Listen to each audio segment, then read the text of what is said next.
Okay, hey, it's Sergio Gonzalez and with SG Associates, and I want to thank you for joining us on this podcast today. And with me today, I have my good friend here, Keith Harris from Harris Financial Services.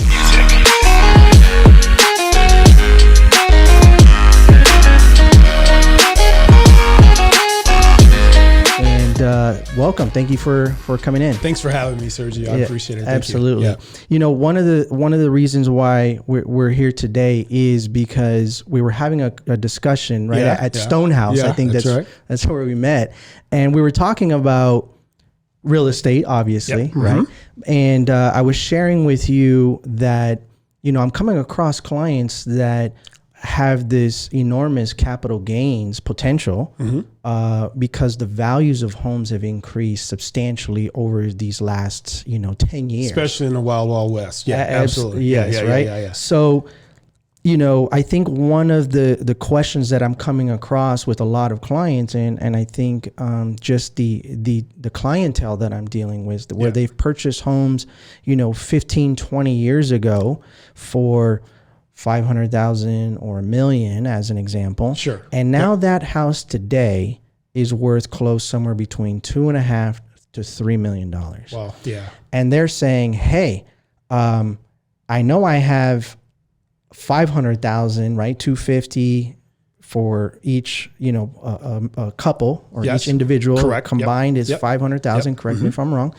And so that leaves them with a potential in this scenario. If their house is now worth $2.5 million, you have $1 million worth of taxable capital gains. Huge tax burden. Absolutely. Yeah. And so share a little bit, I think, about if you're having those similar conversations and what solutions are available to people that find themselves in this situation. Yeah, sure. Well, I mean, to your point, and I hear this often with collaboratives that I work with, whether it's brokerage, realtor and brokers like yourself, or attorneys or CPAs, where their clients are sort of finding themselves in that situations. Or in those situations. And so one of the things that I talk about is several types of tax mitigation strategies. One being the conservation easement. That's a big hit. It's been a big hit. And there are a couple other tax mitigation strategies, but that being the main one that we're finding a great deal of success where people being able to take advantage of mitigating some of those taxes. So that's one of the things that we talk about a lot with realtors, as well as just many other financial professionals that are finding themselves in that situation. Right. Yeah, because I don't think I gave you a proper time to maybe just even let people know a little bit about your background, the clientele that you're dealing with, because I think tax mitigation in today's climate, right? It's a hot topic, right? Absolutely. Taxes are you're being proposed to go up across the boards in different areas, and people, I think that's why are moving out of the state a lot of times, right? Exactly. And shuffling, right? The deck is the board is shuffling a lot right now, right? Absolutely. And so they're really looking to people like yourself, or asking me, who do I know that can help with some of these tax mitigation strategies? So just share a little bit maybe about your background and your clientele and some of these other scenarios that you're having conversations about. Sure, absolutely. So what's interesting, I've had the luxury of working in this business as a financial advisor and a fiduciary for probably 26 years. And of those 26 years, I've come across clients where their net worths were, anywhere between $250,000 to $700,000. And as my career progressed, and I found myself working more with accredited investors, and there we're talking about individuals that are possessing $200,000 a year for the last 2 years, with the expectations to make $200,000 moving forward, in a net worth of upwards of $1 million or better.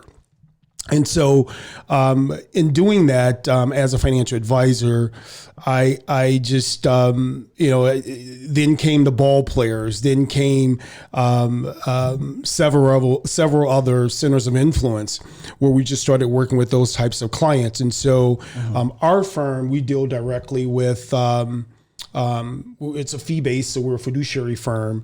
And so all that basically means for the audience is we're regulated to work in your best interest. So any strategies, anything that we're talking about, whether it's coming to us for that transaction, or using your current investor or advisor or tax law attorney, is fine with us. We're just going to give you suitable and accurate information from a fiduciary standpoint. Okay. Yeah. Cool. Well, so I think that very similarly, right, like your business and my business is, we're problem solvers, right? Yes. We're problem solvers. We're looking for ways, systems, strategies, processes to bring value to those relationships. Mm-hmm.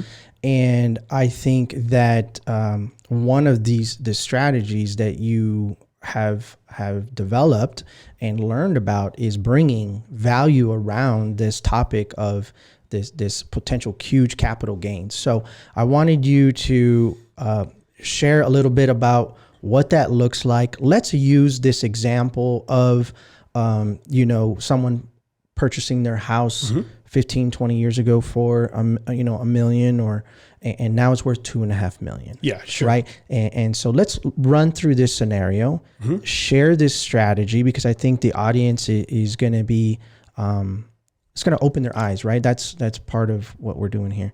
And if they have further questions, they can definitely reach out to you. And Absolutely. I think that's why I brought Keith in, is because I want to make sure that I'm finding the right people that have these access to these strategies, and Sure. and connect them with people like yourself. So let's run through this scenario and walk me through what that looks like with this specific strategy. Absolutely. That you're talking. Absolutely. And you can just share that, with me. Sure.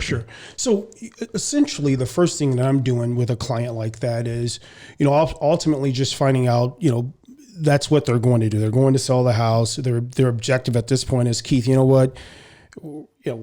We've been here.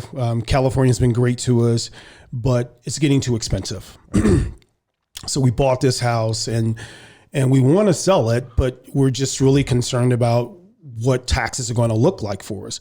And the first thing I always tell people is to consult with your CPA. I am not a certified public accountant. However, I just put together these strategies and say, hey, here's what I would recommend. Obviously, you talk to your CPA about it, but the ideal behind this scenario is, you have this client that's sort of, they feel, confined. Like, what do I do? I'm stuck in this house. And so one of the things I tell them is, hey, there are some ways that you can mitigate taxes. And one of the ways that we look at is, for instance, a conservation easement. And so with the conservation easement, you have to keep in mind that the easement, although it offers great tax incentives, the objective with a conservation easement is the conservation of land, right? But you as a citizen, you're allowed now to take part in that, and in doing that, you're getting a tax deduction. What's really unique about easements is they actually started in 1980 with families, farmers just coming together. And then, around 2006, it was syndicated, where syndicates would take it to investors and say, hey, you have a huge capital gain situation. This may be a program that you can take advantage of. And then from there in 2015, it became more permanent, right? Where essentially it's put into law. IRS code 170H, I think the IRS code is for it. And so it allows individuals with that type of a situation to actually deduct, given that scenario. So you bought this house at 1 million, it's now worth 2.5 million. You now want to sell it. You have a deduction of 500,000, being as though it's a joint. And so with that, you're allowed to now figure out a way to mitigate that extra million, right? That brings us back to 2.5 million. And so with that, the easement program would essentially allow that person to write off $500,000 of AGI. That's the Fed max based on that number. So now you're able to write off $500,000. The actual ROI to you, which is return on investment, is about $179,000 in your pocket. Wow. So essentially you're keeping that in your pocket to do other things with. Right. And so the ideal behind that is now what do you do with that money, right? And so there are strategies that are put in place so that when you get that tax windfall, that it's put in a position where it's making money for you. But not only that, there are risks when it comes to audit. Right. And so I always like to say, or any great thing, you have some risk, right? And so the risk with any easement strategy, especially when we're dealing with the IRS, is auditing. And so we'll talk a little bit more about that, but essentially that's the purpose of working with the right syndicate company that's sort of going to protect the program from any auditing that may come about with the IRS. So it kind of just goes back to really just making sure that you have the right team, right? That's familiar with these easements, right? And Yes. and that does them on a regular basis, Yes. and follows the rules and understands, the dynamics of the program. Yeah, that's huge, right? Because essentially with the any easement that you're going into, in order for that to take place, that land or that mine or whatever the easement is has to be appraised. And so in certain situations you found where in the past, where easements started to get like sort of a bad rep or a black eye, if you will, they would have individuals that would go out and say that this easement or this program is worth, 50 million and didn't have it appraised properly, and it's only worth 15 million, right? Well, that's a red flag. And so the IRS is going to audit that program. Gotcha. And so those are essentially, to Sergio's point, it's critical that you find the right syndicate company to work with that's got, the proper or appropriate escrow to protect you or to protect the program if it's audited.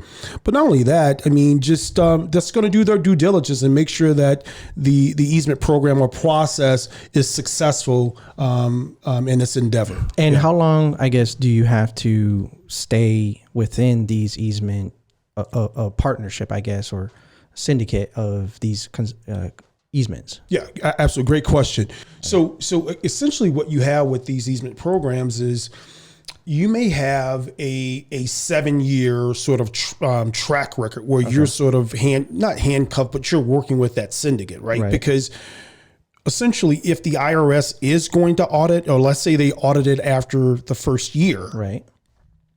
that litigation or that process probably will take about 7 to 8 years to actually see itself through. Okay.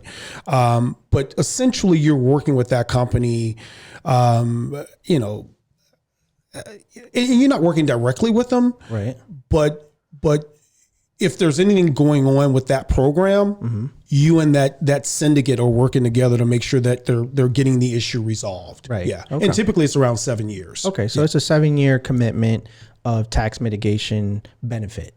Absolutely. Yeah. Okay. Yeah. And so in each year, if you decide, for instance, that, hey, it worked great for me. I had a great year in the market, and my income has continued to go up, and I want to take advantage of another program with the syndicate. You can do that as well. Okay. And so is there? It sounds like there's not a limit to how many conservatory easements that you can, conservation easements, right? Yeah, correct. Conservation easements. Conservation easements that you can participate in.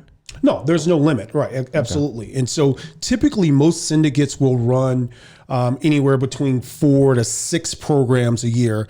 And it's just, once again, you have different types of easements, right? You may have a farmer that has, given this conversation, 100 acres. Right.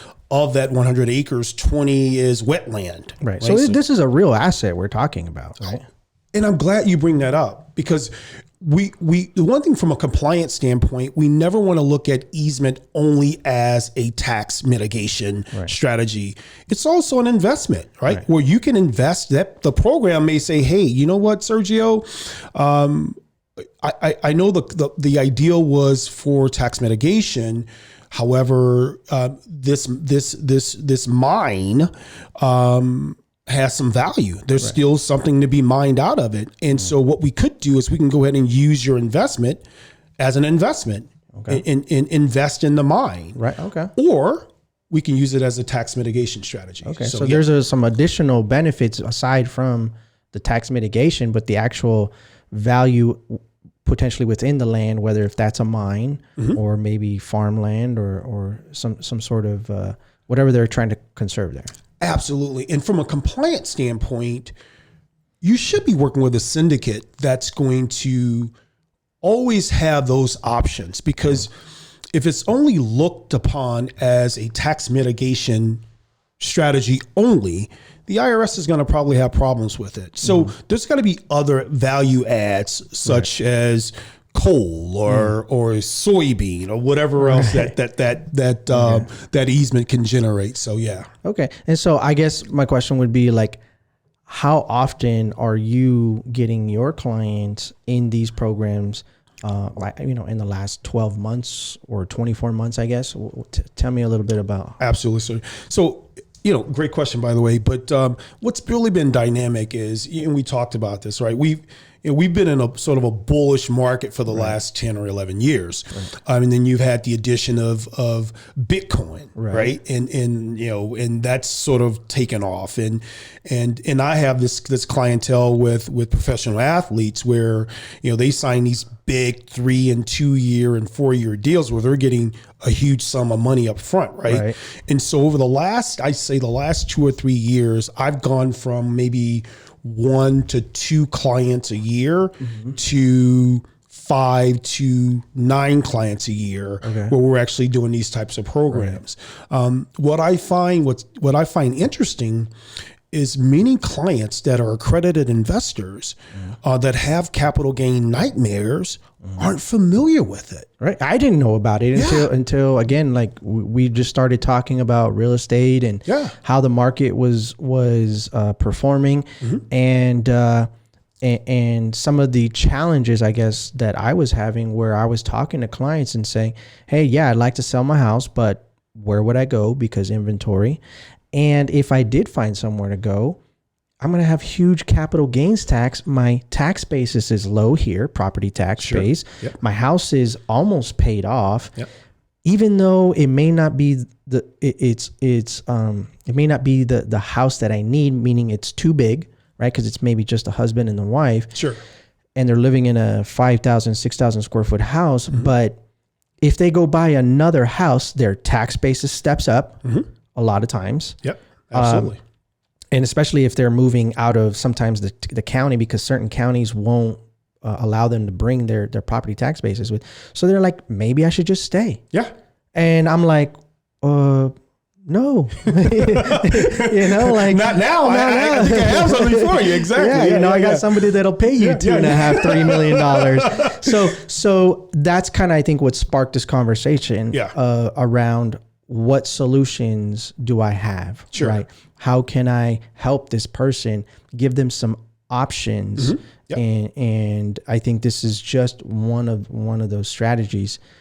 So that was, I think, the initial ideal persona for this program for me. Sure. But share also, who else should be thinking about this type of tax mitigation strategy? What other person should be considering this type of strategy? Absolutely, sure. And that's a great question, because it doesn't necessarily only have to be based on the examples that we gave, but in my opinion, anyone that's in a position where they know they're going to have huge capital gains, or they say, hey, we want to relocate. We want to move from California to Texas. But we're afraid of the tax burden, right? And so that individual there wants to just look at a conservation easement as an option and just make sure that they fall into that criteria as an accredited investor. And if that's the case, then, and they meet that criteria, then I think those are the types of individuals. So anyone that's maybe looking to sell their homes with huge capital gains, with some W-2 income or ordinary income, not necessarily W-2 income, but ordinary income.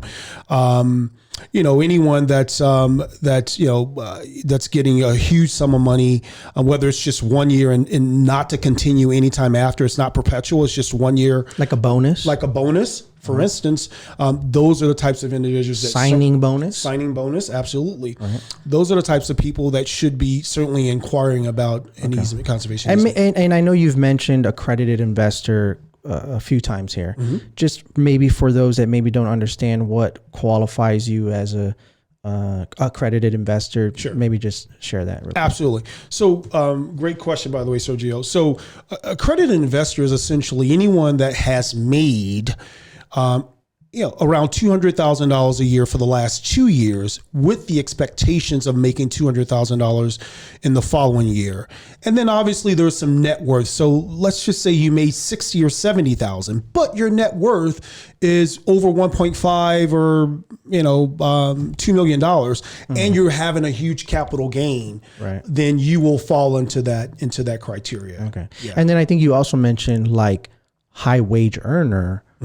Because you have people that are they're just high wage earners. So they are on a W-2, but they're maybe just able to generate high income. Sure. And they're paying taxes. Yes. Right. So it's a tax mitigation strategy for high wage earners as well, north of 200,000. Great point, Sergio. And in fact, I've seen where the easements actually work better from that standpoint, because you have to remember with capital gains, there's long-term and short-term capital gains, right? And especially when we're dealing with houses, you have that 250 as a single or 500 as a joint if you're selling a house to deduct off capital gains. So when you have someone with a high wage earner, that's going to generate a huge value add if an easement is the alternative that you use to mitigate your taxes. Yeah, that's awesome. That's awesome. Yep. Well, I think that pretty much was I think that covered a lot. Yeah. Right. So, how can people get in touch with you to learn more if this is the right tax mitigation strategy for them? Absolutely. Thank you. So harrisfinancialsolutions.com, or you can call toll free at 855-874-5188, or directly at 618-578-2240. We look forward to your call, and thanks for tuning in. Thanks, everybody. I'm Sergio Gonzalez with SG Associates. Stay tuned for our next guest. Talk to you soon. Bye.